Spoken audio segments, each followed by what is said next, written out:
ও মেরেম cream চামুন। এমন বাবার কাছে যাচ্ছি না, কুণ্ডলি দেখা মাত্রকে বলে দেবে মেয়েটা কেমন। ও মেরেম ক্রিম চামুন্ডাই নমঃ। আমাদের একমাত্র ছেলে, কুণ্ডলী না চেক করলে হয়? বাবা, কুণ্ডলি দেখাতে এসেছিস? বাবা, তুমি তো অন্তর্যামী, হ্যাঁ বাবা। তুমি তো সব জানো, তাহলে এই কুণ্ডলীটা দেখে বলো তো যে মেয়েটা কেমন হবে।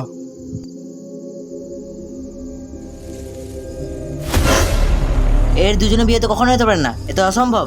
কিন্তু কেন বাবা? আর এদের বিয়ে যদি ভুল করে হয়ে যায় তাহলে মেয়েটা কখনো ছেলেটাকে সম্মান করবে না। মেয়েটা ছেলেটাকে গোলাম করে রাখবে আর নিজে আঙ্গুলে নাচাবে। এমন মেয়ের সাথে বিয়ে দিয়ে কি লাভ যে আমাদের ছেলেকে গোলাম বানিয়ে রাখবে?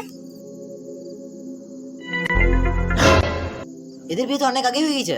আরে এটা কি করে হতে পারে বাবা? আরে এটা তো আমাদের কুণ্ডলী, ওদেরটা মনে হয় বাড়িতে ভুলে চলে এসেছি।